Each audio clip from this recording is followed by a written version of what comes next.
नमस्कार, मी चंद्रकांत सूर्यवंशी आणि आपण पाहत आहे जनमंतक मराठी। आता संपूर्ण महाराष्ट्रभरामध्ये जो मराठा आरक्षणाचा जो लढा आहे तो सध्या खूप चर्चेत येतोय किंवा गाजला जातोय किंवा जिल्ह्या ठिकाणी असतील किंवा अनेक ठिकाणी ज्या महाविराट आपण सभा पाहिल्या त्यानंतर आता सगळ्यात मोठी सभा ही आता 22 तारखेला रेणापूर शहरामध्ये होणार आहे। आणि आज तिचं ह्या ज्या ठिकाणी या सभास्थळाचं जे ठिकाण आहे त्या ठिकाणी भूमिपूजन झालेलं आहे। आणि आपल्यासोबत काही मराठा बांधव आहेत ज्यांनी या सभेचं आयोजन केले। त्यांना नेमकी सभा कशी असणार आहे किंवा या सभेला किती पब्लिक येईल अंदाजे आणि ती किती एकरामध्ये असणार आहे आणि अजून काही गोष्टीचा त्यांच्याकडनं विचारणा करण्याचा प्रयत्न करा। काय सांगाल, ज्या सरकारने 24 तारखेचा एक वेळ दिली होती तुम्हाला आणि मनोज जरांगेने अल्टिमेटम दिलं होतं, त्यानंतर आता 22 तारखेला रेणापूर शहरामध्ये मनोज जरांगे यांची सभा होणार आहे, ती कशी असणार आहे?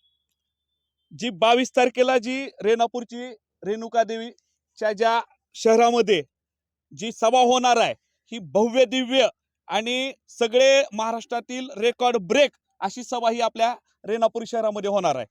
आणि सभेचं जे एकर आहे हे आम्ही सुरुवातीला 25 एकर केलं, परंतु लोकांचा जो प्रतिसाद आहे उत्स्फूर्त प्रतिसाद तो पाहता ते आम्ही मैदान आता आम्ही 30 ते 35 एकर ते मैदान केलेलं आहे। आणि जे आपल्या या ठिकाणी जवळजवळ 1.5 ते 2 लाख या ठिकाणी मराठा बांधव या ठिकाणी येणार आहेत।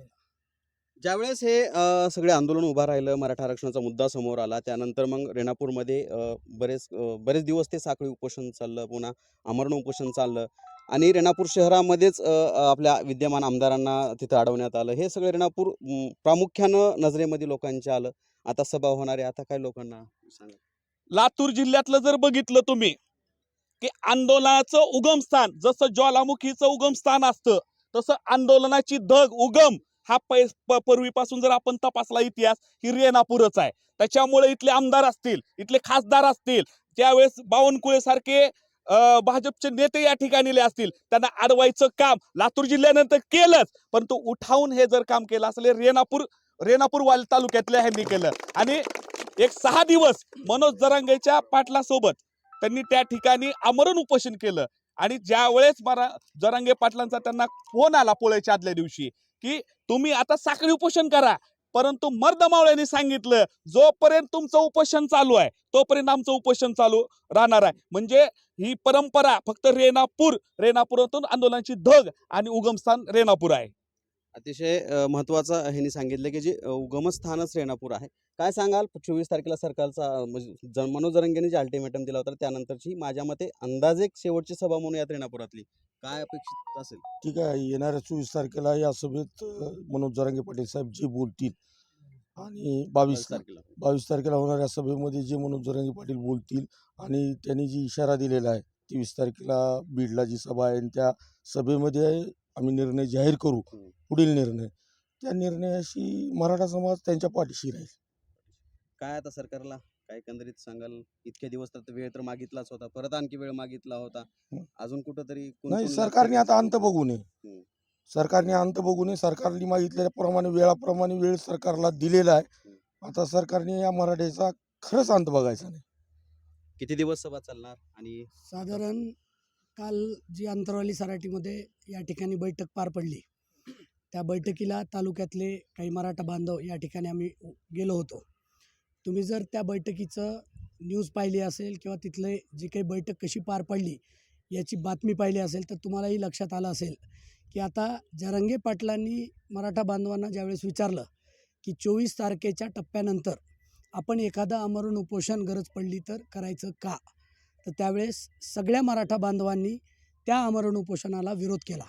आणि मराठा बांधव आता कुठल्याही प्रकारे आरक्षण 24 तारखेला मिळणार नाही हे समजून घेण्याच्या मानसिकतेत नाही आहेत।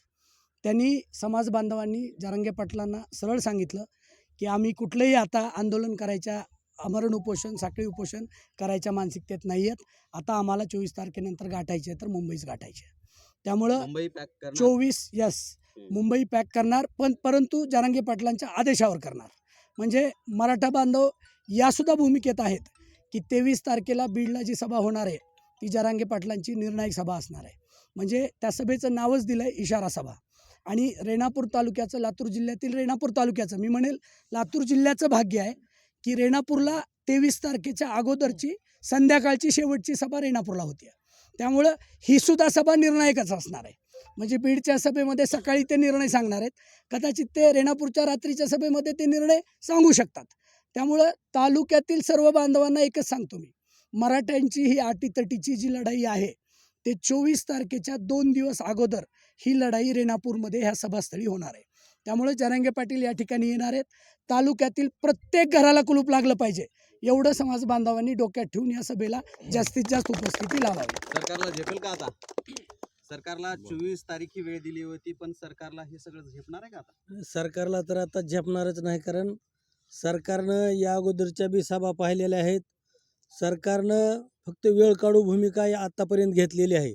परंतु ज्यावेळेस जरांगे पाटलांनी कालच्या सराटी आंतरवाली सराटीमध्ये सांगितलं की सर्व मराठी मुंबईत धडकणार, त्या दिवसापासून सरकारचे मंत्री जरांगे पाटलाच्या संपर्कात आहेत. त्यांना आणखीनही त्यांच्याकडून कसा वेळ काढता येईल याच पद्धतीचं षडयंत्र सरकार करत आहे. आणि यानंतर जरांगे पाटलांनी कालच आंतरवाली सराटीमध्ये सांगितलेलं आहे की मी आता तुम्हाला एक दिवससुद्धा वेळ देणार नाही. आता जी निर्णय घेतील ती मराठे घेतील. त्यांनी सगळं आता मराठ्यावर सोपवलेलं आहे. आणि उद्याची 22 तारखेची ही रेणापूरची जी सभा होणार आहे या शिंदेनगरमध्ये होणार आहे. या सभेला लातूर जिल्ह्यातच नाही तर पूर्ण महाराष्ट्राचं लक्ष या सभेकडे लागलेलं असेल.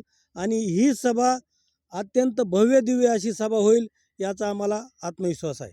भव्य दिव्य सभा होईल. एक मिनिट, हे आता काय होतं तुम्ही काय होतंय की ज्यावेळेस महाराष्ट्रामध्ये सभा सुरू होतात, एक इतिहासामध्ये जमा होणाऱ्या अशा सभा होतात. एवढ्या मोठ्या विराट लाखोच्या संख्येनं सभा होतात, मात्र कुठलीच प्रकारची विचित्र घटना किंवा काहीतरी कुणाला गालबोट लागल असं कधीच आजपर्यंत तरी त्या सभामधून ऐकलं नाही. या अगोदरही लाखोचे मुकमोर्चे निघाले. एक निवेदनबद्ध कसं असणार हे, आणि तुम्ही आता टोपी वगैरे घातलात, हे तुमच्या गळ्यामध्ये बॅग दिसते, कुठंतरी सगळं मिळून समाज हा एकवटला जातोय का या सगळ्या गोष्टीमध्ये? हो, यामध्ये सर्व रेणापूर तालुक्यातील सकल मराठा समाज या सभेचं नियोजन करत आहे. आणि ही सभा परंपरेनुसार यशस्वी आणि शांततेच्या मार्गानेच होणार आहे. आणि जर 24 तारखेला जी जरांगे पाटलाची दिशा ठरल त्याचप्रमाणे आमच्या तालुक्याचीही दिशा ठरणार आहे. आणि सरकारला एक इशारा आहे, जसं शांततेची परंपरा मराठा समाजाला आहे तीच परंपरा कायम राहणार आहे. आणि त्या सरकारने लवकर निर्णय घ्यावा, नाही तर ही शांततेची परंपरा आग्यामावळ जसं आहे तसं परिस्थिती नंतर या ठिकाणी होणार आहे. सरकारने वेळीच ह्या सगळ्या गोष्टीकडे गांभीर्यानं पाहणं गरजेचं आहे. आपल्यासोबत एक बाबा आहेत, त्या बाबाला विचारणार आहोत. काय होतं की मुख्यमंत्री एकनाथ शिंदे यांनी छत्रपती शिवाजी महाराजांची भर स्टेजवरती शपथ घेतली होती. आता वाटतंय का 24 तारखेनंतर ते तरी आता पाळतील म्हणून? इकडे हो, बघून. पाळतील वाटते मुख्यमंत्री साहेब. हम्म, हम्म, 24 तारखेला मराठ्याला आरक्षण देऊन शब्द पाळतील असं वाटतंय. तुमच्या हाताने आता सभेचं नारळ फोडण्यात आलेलं आहे. हं. किती मोठी सभा होईल असं वाटतंय? तुम्ही गेला होता दोन- आंतरवली हो, गेलो होतो की 2 लाख लोक येतील असं वाटतंय. काय वाटतंय आता आरक्षण मिळेल? आरक्षण 100% देतील वाटतंय. आरक्षण 100% मिळेल अशा आता अपेक्षा घेऊन मराठा समाज हा संपूर्ण महाराष्ट्रभरामध्ये पेटलेला आहे. तुम्ही माझ्या पाठीमागं पाहताय, खूप भलं मोठं हे जे शेत आहे, शेतामधले कुठल्याच पिकाची पर्वा न करता आता त्यावरती हे बुलडोजर चालवून त्याचं लेवलिंग केलं जाते. आणि जेणेकरून इथे येणाऱ्या ज्या सभास्थळी जे लोक आहेत त्यांना कुठल्याच प्रकारची गैरसोय होणे अशाच पद्धतीचं इथं सध्या नियोजन सुरू आहे. माझे सहकारी शिंदेसह मी चंद्रकांत सूर्यवंशी, जनमंतक, रेणापूर.